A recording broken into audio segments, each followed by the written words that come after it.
अखिल जगत स्वामी साब सदा शिव मल्हारी मणिमल्ल संहारक ऐश्वर्य प्रदाता शक्तिदाता जेजुरी गणाधीशित आदिरुद्र श्री मातंड भैरवा।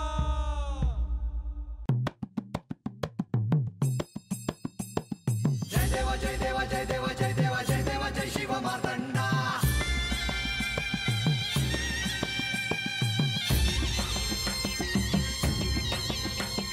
जय देवा जय देवा जय देवा जय देवा जय देवा जय शिव मार्तंडा। हरिवर्धन मल्हारी तुझी प्रचंडा।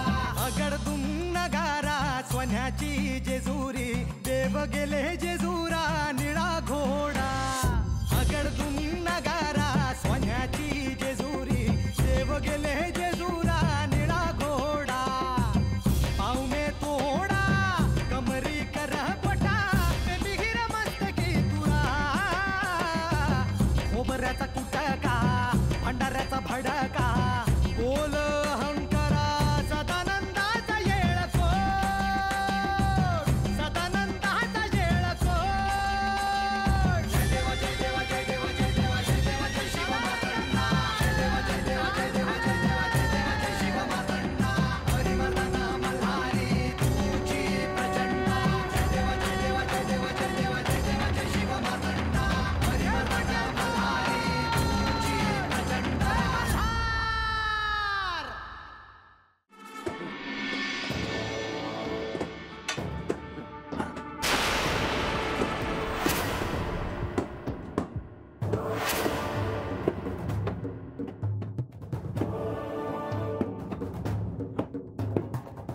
वेणुबा हे सगळं तात्काळ थांबवा। थांबा थांबा थांबा। तुम्ही इथून निघून जा आणि जाण्याआधी हे सगळं झाकून ठेवा। वय वय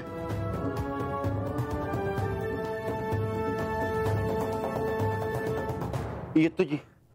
चला चला चला।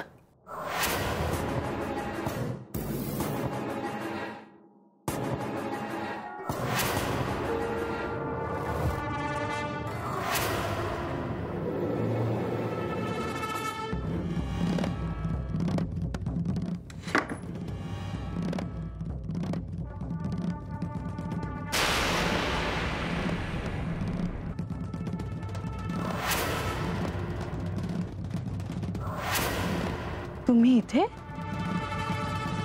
तुम्हाला देखील आवाज आला का? हो, मी देखील आवाजाच्याच दिशेने इथवर आलो, परंतु काही सापडलं नाही। अचानक आवाज थांबला कसा? कदाचित तुमच्या येण्याची चाहूल लागली असेल। पण हा काय प्रकार आहे? अद्याप मला देखील कळलेलं नाही, परंतु सगळे सेवक कामाला लावतो आणि लवकरच सांगतो काय ते। चिंता नसावी। मग गडावर काही काम सुरू आहे का? नाही। मग डागडुजीचं काम चालू आहे का? अजिबात नाही। प्रधानजी, मग हे संशय वाढवणार आहे। याचे कारण लवकरात लवकर शोधून काढा। ते कळायला फार वेळ लागणार नाही। आपण विश्रांती घ्यावी।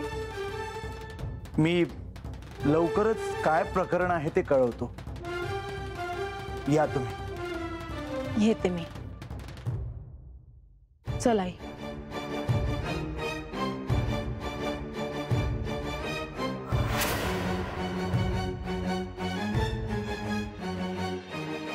देवा, संपूर्ण जेजुरी भक्तांनी फुलून गेली आहे।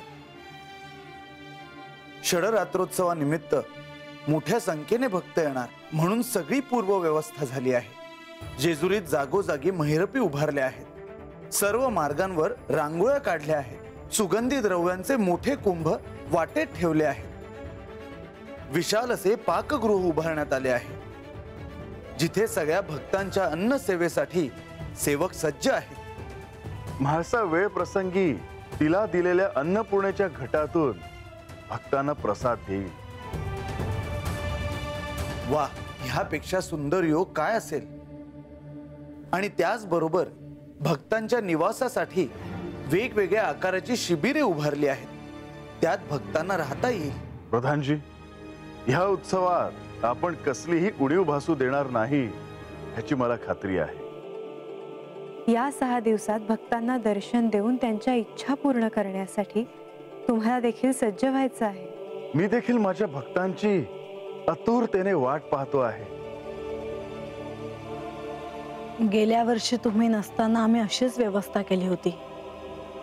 मोठ्या संख्येने भक्त तुम्हाला भेटायला आले होते, पण तुम्ही नव्हतात. मी जरी शरीराने इथे नसलो तरी सूक्ष्म देहाने माझा निवास इथे होता आणि भविष्यात देखील अखंड राहील.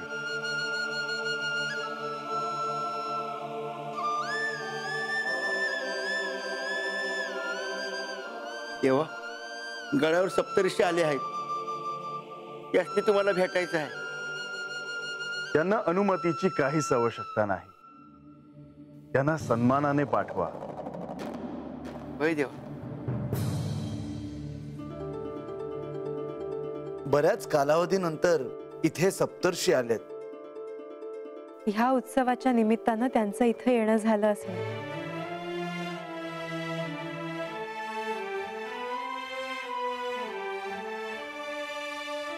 सप्तऋषी, आपले जेजुरीत स्वागत आहे.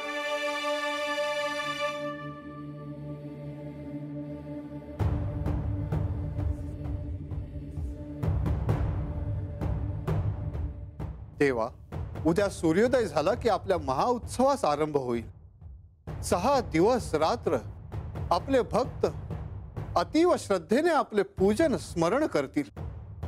मणिमल्लांना आपण शासन केले म्हणून या दिवसाचे स्मरण केले जाते. या शुभ प्रसंगी आपले दर्शन घेण्यासाठी आम्ही इथवर आलो आहोत. देवा, आपले इथे वास्तव्य व्हावे आणि ही जेजुरी आपले निवासस्थान म्हणून ओळखले जावे, ही आपलीच लीला. युद्ध संपल्यावर आपण इथे वास्तव्यास आलात तेव्हा मी कुठे होते? नेवासे. तेव्हा तू नेवासे इथे होतीस. तेव्हा माझी एक इच्छा आहे. ऋषीवर, निसंकोचपणे सांगा. आता श्री म्हाळसा देवी आणि बाणाई यांना त्यांच्या मूळ स्वरूपाचे स्मरण लवकर व्हावे आणि हे बल्हारी चरित्र गोड करावे. देवा, मी तर म्हणते आहे की मला सत्याचे स्मरण नाही झाले तरीही चालेल, पण मला बानू या जेजुरीत दिसायला नको. तुम्ही काय म्हणता आहात ऋषीवर? क्षमा असावी माते. ऋषीवर, आपण एका महाउत्सवाच्या प्रतीक्षेत आहोत. आपण अतिथी आहात. या प्रसंगी आपण ह्या आनंदात सहभागी व्हावे आणि भक्तांना ज्ञान वाटावे, म्हणजे हा महाउत्सव सफल होईल.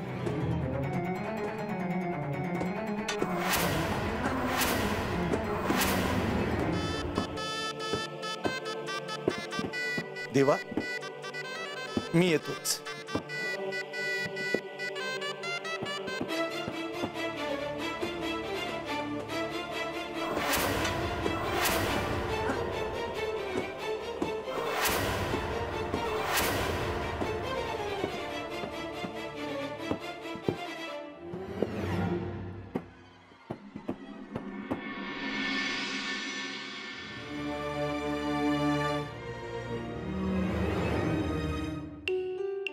बा, भाकर वाढू?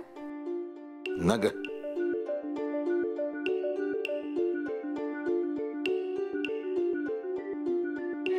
बार, तू न खाल्ल्यानं काय दिस पालटणार आहे का? आले मी भाकर घेऊन. ए बान,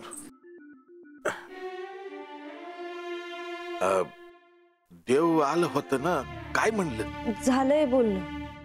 अगं पण काय ठरलं? हातच थांबायचा आहे. खरंच? वय, म्हणजे आता जेजुरीत थांबायचं आहे, मग बघू. मग बघू म्हणजे आजचं मरण उद्यावर झालं?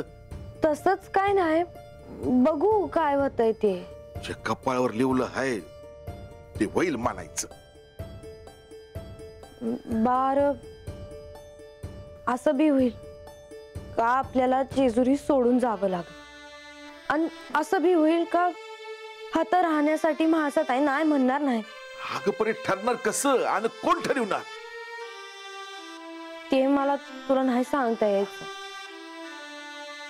तुला सांगायचं नसेल ना तर नका सांगू. मी जातो आपल्या वस्तीवर. डोळ्याच्या माग काय बी झालं ना तरी चालेल. राहू दे, मला काय ठाव नाही का? तर जाऊन मी माझीच काळजी करत बसशील. नाही नाही करणार. मी कुठं बी जाऊ द्यायची नाही तुला.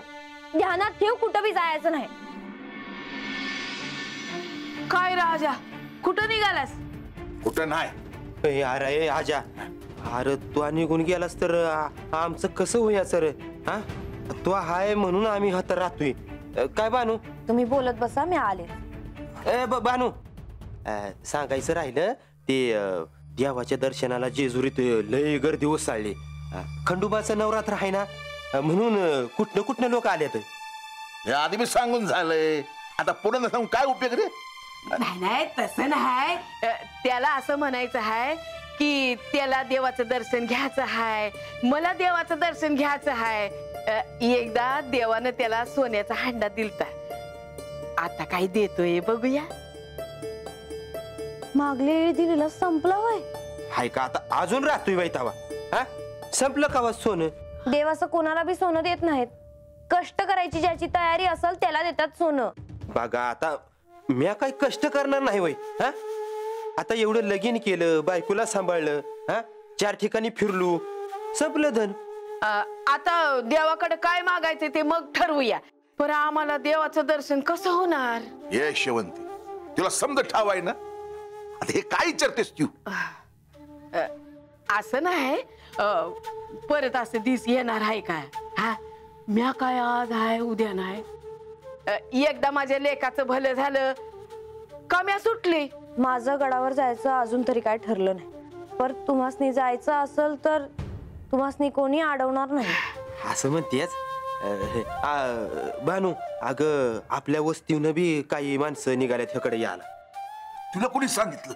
अरे ती खंडोबाचं नवरात्र आहे ना, त्याच्यासाठी माणसं यायला निघाल्यात.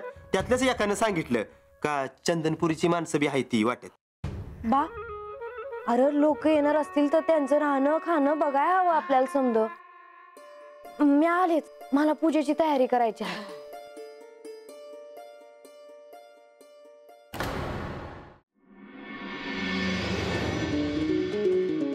हा आवाज कसला आहे? लक्ष्मी देवी, तुम्हाला आवाज येतो आहे ना? हो, काहीतरी काम सुरू असेल. पण गडावर जर कोणतं काम सुरू असेल तर त्याची मला पूर्वकल्पना असते. अचानक हा आवाज कुठून आलाय? म्हाळसा, चिंता नसावी. प्रधानजी गेले आहे तेव्हा काय झाले असेल ते सांगतील. पण काल रात्रीही असा आवाज आला होता आणि त्या आवाजाच्या दिशेने प्रधानजी गेले होते. पण त्यांनी सांगितले की त्यांनाही ते कारण अजून कळाले नाही. माते, क्षमा असावी, पण ज्या अर्थी प्रधानजी इथून निघून गेले आहेत त्या अर्थी ते नक्कीच शोधून काढतील. प्रधानजी हे अत्यंत कुशल प्रशासक आहे. या गोष्टीचा शोध लावणे त्यांच्यासाठी अत्यंत सुलभ आहे. चिंता नसावी माते. होय ऋषीवर. आज्ञा असावी देवा. ऋषीवर, आपण इथे आलात, आम्हाला आनंद आहे.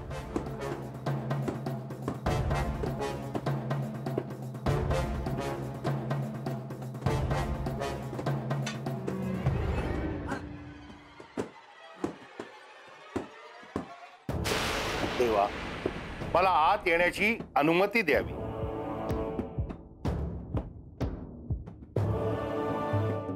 मल्लासूर, यावे.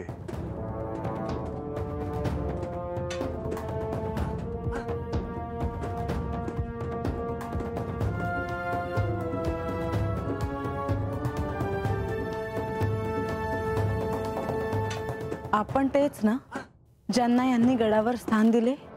होय माते. म्हाळसा, हेच ते मल्लासूर. देवा, उद्यापासून गडावर आपला उत्सव साजरा होणार. आपण माझ्याशी युद्ध करून मला पराभूत केले, मात्र माझ्या मृत्यूच्या वेळी माझ्या डोक्यावर चरण ठेवून माझ्या अष्टसिद्धी जागृत केल्या.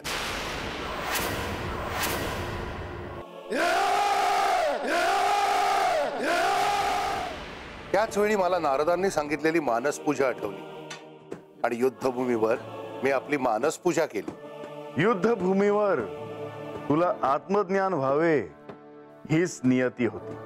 देवा, आपण मला केवळ आत्मज्ञान दिले नाही, तर माझ्या इच्छेचा मान म्हणून या गडावर स्थानही दिले. माझं नाव धारण करून आपण मल्हारी झालात, माझे कल्याण केले. मला पुन्हा त्या काळाचे आज स्मरण झाले. मल्लासूर, सर्वजण तुझी गणना माझ्या प्रिय भक्तांमध्ये करतील. देवा, आपली कृपा आहे, आज्ञा द्यावी.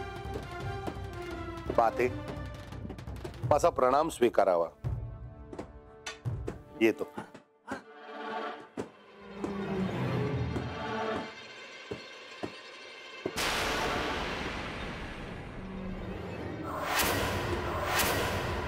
मी पाहते काय हा प्रकार आहे. म्हाळसा, तू जाण्याची काहीच आवश्यकता नाही. पण हा माझ्यासाठी शुभ संकेत नाही. देवी, मी येते. म्हाळसा, म्हाळसा, तुम्हाला गडावरून बानूच्या वाड्याकडे जाण्यासाठी गुप्त भुयार तयार केलं जात आहे, हे म्हाळसाला कळायला नको.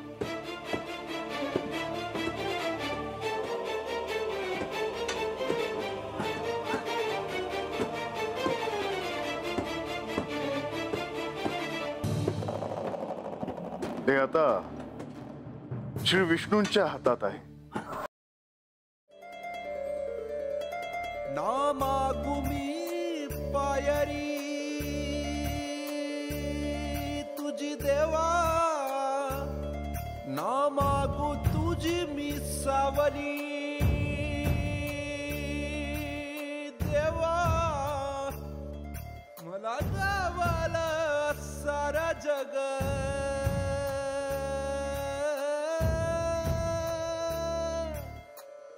गोड मान बाबा हीच माझी सेवा.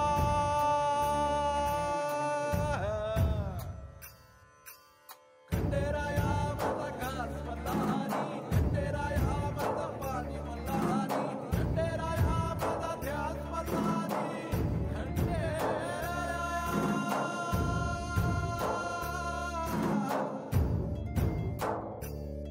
माझ्या पायी तू बी देवा, माझ्या पायी तू बी देवा.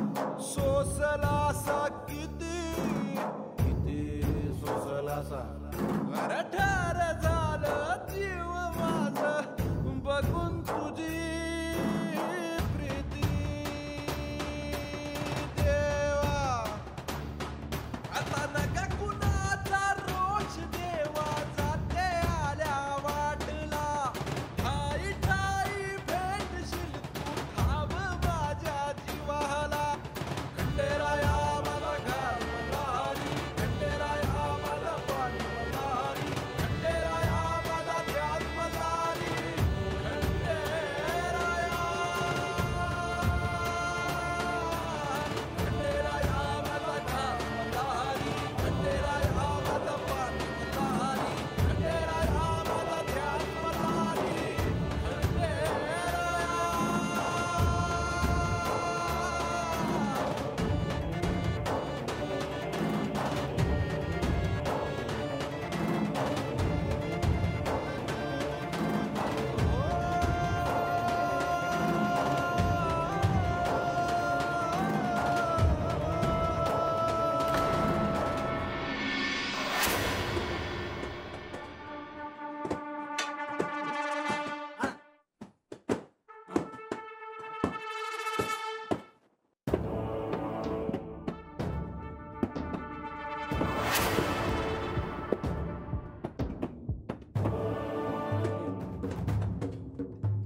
प्रधानजी, मला आत्ता परत तोच आवाज आला.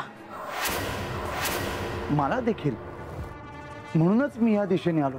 बंधू, हा कितीही मोठा राजवाडा असला तरी त्याचा शोध लागायला हवा होता, कारण हे पहिल्यांदा घडत नाहीये. अगदी योग्य बोलता आहात तुम्ही देवी. मग शोध का नाही लागला? कोणीतरी खोदकाम करतंय याची वाच्यता जर बाहेर झाली तर ती व्यक्ती सावध होईल. याचा अर्थ असं काहीतरी काम सुरू आहे. तसं खात्रीने नाही म्हणता येणार, पण आजच मी याचा सोक्षमोक्ष लावतो. पुन्हा तुम्हाला हा आवाज येणार नाही हीच अपेक्षा. आणि हा काय प्रकार आहे हे मला कळायला हवं.